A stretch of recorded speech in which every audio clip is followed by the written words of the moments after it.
Olá, coelhinhos, tudo bem com vocês? Aqui é a Luciana Merida, a narradora do canal Histórias Merida Lucy, e hoje eu vou estar trazendo o capítulo de número 17 de A Voz do Coração. Mas antes, se você é novo, é nova, seja muito bem-vindo ao canal Meridas História Lucy, onde eu narro capítulos, histórias, né, livros de minha autoria, seja em fanfics ou livros originais, tá? Então, seja muito bem-vindo, se inscreva no canal, deixe aquele like para me ajudar a chegar aos 500 novos coelhinhos aqui, tá bom? Então, eu queria falar também, agradecer os novos coelhinhos que estão aparecendo aí, tá? Muito obrigada. E é muito importante, né, que no final de cada vídeo você possa deixar um comentário, um like, se estão curtindo, né, a história aqui, o andamento dos livros aqui que eu narro, né? Os audiobooks que eu deixo aqui, tá bom? E no final do vídeo, fica até o final do vídeo, né? Que eu vou falar umas coisas importantes sobre os meus livros na Amazon, tá? Algumas pessoas estão tendo dificuldade para estar adquirindo, tá? Então, por favor, fica até o final para mim poder estar falando, tá bom? Então é isso, vamos lá com o capítulo de número 17 da Voz do Coração.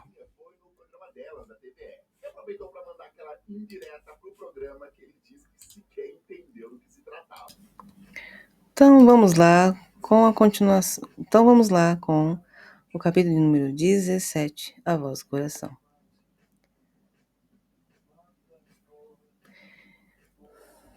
Pera.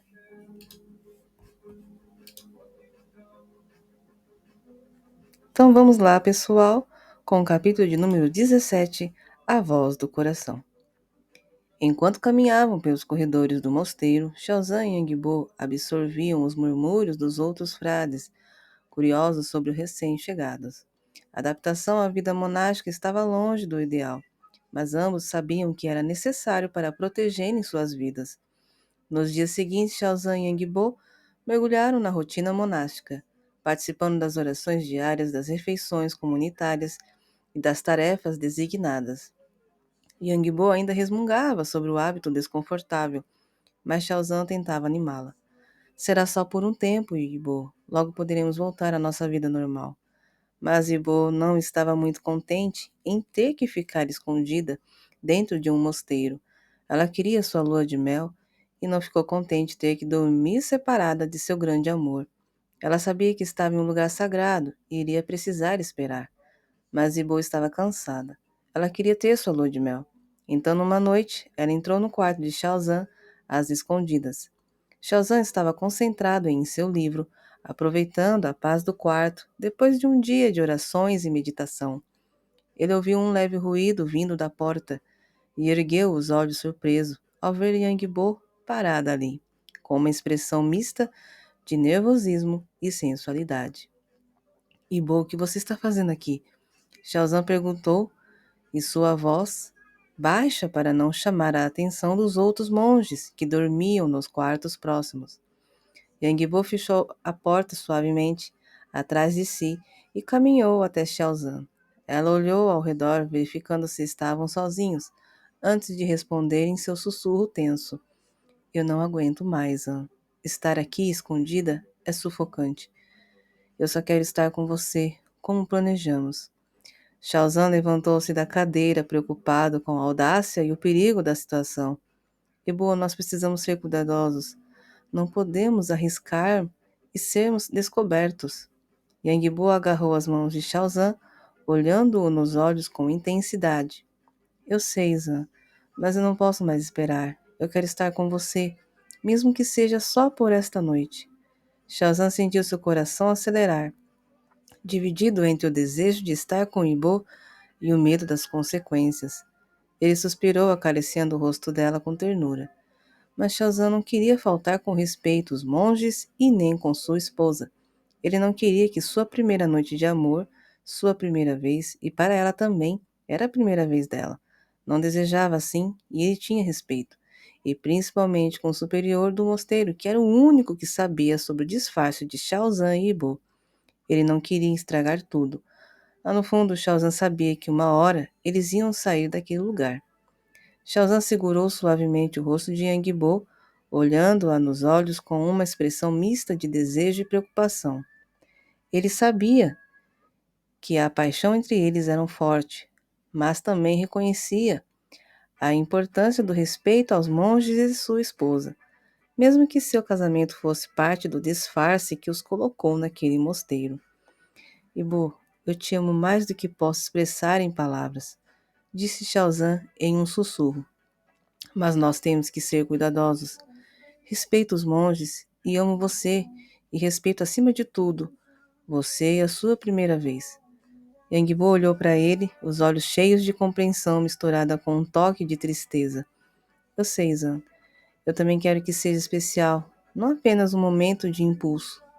Xiaozan acariciou suavemente o rosto dela e disse: Nós podemos esperar, Ibo. Eu sei que não é fácil, mas vale a pena pela paz de espírito e pela segurança de todos aqui. Yangbo assentiu, um sorriso triste nos lábios. E eu entendo, Zan. Desculpe por ser tão impulsiva. E eles se abraçaram ternamente, compartilhando um momento de conexão e amor silencioso, mesmo que a paixão ainda ardesse entre eles. Xiaozan sabia que a paciência e a prudência valiam mais do que uma noite de paixão, e ele estava determinado a proteger o que era importante para ele, mesmo que isso significasse adiar seus desejos. Os dois se despediram na calada da noite, um olhando para o outro com desejo, e Xiaozan a beijou com respeito e ela foi para seu quarto, sonhando com ele. Um mês havia se passado. Tanto Xiaozan quanto Ibo estavam bem no mosteiro e não pareciam ter mais ameaça dos homens da máfia. Ibo tinha até gostado da amizade dos frades e as freiras. Ele ouviu as histórias dos mais idosos e ela se emocionava, tanto que uma das freiras mais, mais nova, chamada Belinda, pediu para Ibo dançar balé junto com ela, pois Belinda, antes de entrar no mosteiro feminino, ela era uma bailarina e Ibo adorou conhecer ela. E Xiaozan gostava de ver Ibo feliz e esquecendo dos problemas. Mas tudo na vida havia algo para atrapalhar. O superior chama eles para avisar que o mosteiro estava prestes a ser atacado pelos homens da máfia italiana, pois um dos frades que ficava na ala de segurança viu uns homens se aproximando do grande portão pela câmera e viu que tinham 6 homens armados. O aviso do superior do mosteiro pegou Xiaozan e Yangbo de surpresa. A paz que havia encontrado na rotina monástica agora era ameaçada pela iminência de um ataque dos homens da máfia italiana. Xiaozan olhou para Ibo, preocupado com a segurança deles e dos monges e freiras que haviam se tornado parte de suas vidas nos últimos meses. Ibo, precisamos agir rápido. Temos que garantir a segurança de todos aqui. Yangbo assentiu, preocupada, e ela sabia que não podia mais fugir de seu passado e das ameaças que o acompanhava. Nós precisamos alertar o superior sobre o que sabemos. Talvez ele tenha um plano de emergência. Ele sabe. Ele sabe da situação que nós estamos enfrentando. Então eles se dirigiram ao superior, que estava reunido com outros frades e algumas freiras em uma sala, discutindo estratégias de defesa. O superior os recebeu com seriedade quando ouviu sobre a ameaça iminente. Eu temia que algo assim pudesse acontecer, disse o superior preocupado. Nós estamos preparados para proteger o mosteiro, mas precisamos agir com rapidez e cuidado. Shazam e Yangbo colaboraram com informações sobre o que sabiam dos planos da máfia, ajudando a fortalecer a estratégia de defesa do mosteiro. E eles se uniram aos frades e freiras, preparando-se para o possível ataque. Enquanto a tensão aumentava e a noite caía sobre o mosteiro, Xiaozan e Yangbo estavam determinados a proteger aquele lugar que se tornara seu refúgio e lar temporário, mesmo que isso significasse enfrentar as ameaças do mundo exterior. Enquanto Xiaozan e Yangbo planejavam discretamente uma fuga do mosteiro para proteger a si mesmos e aos outros residentes, a situação tomou um rumo sombrio. Os homens da máfia italiana não estavam dispostos a esperar pacificamente pela devolução de Yangbo. Um dos homens, exasperados pela falta de cooperação, decidiu enviar um aviso direto aos frades. Avise a senhorita Ibor que se ela não sair daqui, eu sei que ela está escondida nesse lugar. Se vocês não a devolverem, sofrerão as consequências. Vamos botar fogo aqui e eu não estou brincando. O frade, visivelmente abalado pela ameaça, tentou manter a calma. Calma, senhor. Eu não sei do que o senhor está falando. Não temos ninguém aqui com esse nome. E por que vem até nós com tanta violência, assustando nossos monges? Enquanto isso, Shaozan e Agbo perceberam que o tempo para a fuga segura estava se esgotando rapidamente. Eles trocaram olhares determinados, sabendo que precisavam agir com rapidez e inteligência para evitar o perigo iminente.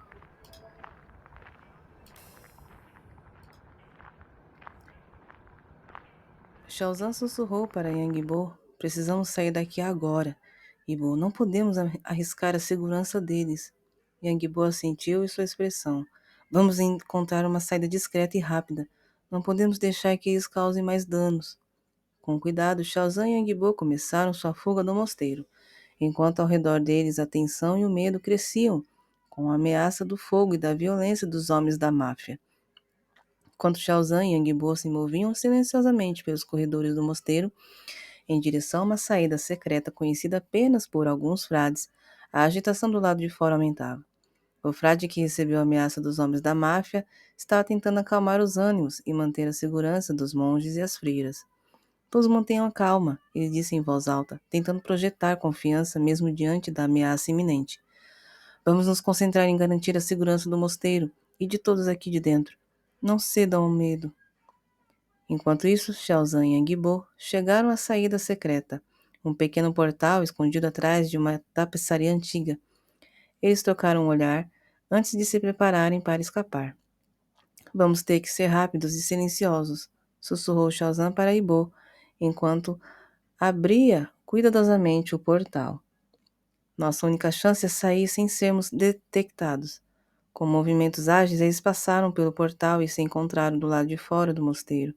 No meio da escuridão da noite, mas antes que pudesse se afastar muito, o som das chamas crepitando ecoou pelo ar, seguido pelo grito de alarme dos monges e freira dentro do mosteiro. O fogo começou, exclamou Ibo, com os olhos regalados de preocupação. Mas era um alarme. Shaozan apertou a mão dela com firmeza. Precisamos nos afastar daqui o mais rápido possível. Não podemos correr o risco de sermos pegos pelos homens da máfia ou ficarmos presos no fogo. Eles se afastaram rapidamente, adentrando a escuridão da noite, enquanto as chamas consumiam... Não, corta.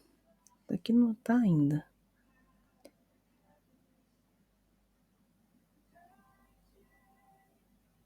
A ameaça da máfia agora era uma realidade terrível, e Shaozan e Yangbo estavam determinados a encontrar um caminho seguro, mesmo que isso significasse deixar para trás tudo o que conheciam até então. Mas os homens da máfia não estavam de brincadeira. A situação tornou-se ainda mais caótica quando os homens da máfia, determinados e impiedosos, lançaram um ataque direto ao mosteiro, ignorando qualquer obstáculo. Eles entraram com violência, empurrando e agredindo os monges e freiras que tentavam resistir. Um dos homens da máfia, com uma brutalidade chocante, golpeou um monge com a coronha da arma, derrubando-o com força no chão. O som do impacto ecoou pelos corredores, misturando-se ao caos que se instaurava. Enquanto isso, os outros homens ameaçaram espalhar galões pesados cheios de gasolina por diferentes partes do mosteiro. O cheiro forte do combustível se misturou ao pânico crescente, aumentando o medo entre os residentes do mosteiro. Gritos de horror ecoavam enquanto o fogo começava a se espalhar, consumindo tudo em seu caminho. A confusão era total, com monges e freiras correndo em desespero, tentando encontrar uma rota de fuga em meio ao caos e à destruição.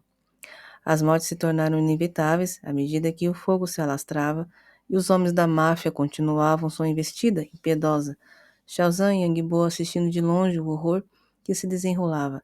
Sentiram um misto de tristeza, raiva e impotência diante da violência sem sentido que estava acontecendo. Sem sentido que estava acontecendo. Enquanto tentavam se manter escondidos e seguros, eles sabiam que a batalha pela sobrevivência no mosteiro havia se transformado em uma luta desesperada contra as chamas e brutalidades dos invasores. E aí, coelhinhos, o que vocês acharam do capítulo de hoje? É uma pena, né? Porque eles conseguiram fugir, mesmo com a ajuda dos frades, né, e das freiras, mas, infelizmente, a máfia italiana não estava brincando, né? E eu não sei se vocês entenderam o porquê que a máfia italiana quer tanto o Ibo, né? Então, comenta aí nos comentários o que vocês acham, né? Se vocês prestaram atenção, o porquê que o Ibo é tão importante para eles, mesmo sabendo que a morte, né, do, do irmão dele. Não, corta. Então é isso, gente. Coloca aí nos comentários o que vocês acham, o porquê que a máfia italiana quer tanto o Ibo, né? Então eu quero saber se vocês estão ligados na história, tá bom? Mas é isso. Muito obrigado, né, por vocês terem ouvido até o final desse vídeo. Por favor, não esqueça de deixar aquele like, comenta e se inscrevam, porque é muito importante para mim, para o crescimento do canal, tá? Compartilhe com seus amigos, tá bom? E eu vou ficando por aqui. Um grande abraço e até o próximo capítulo. Tchau!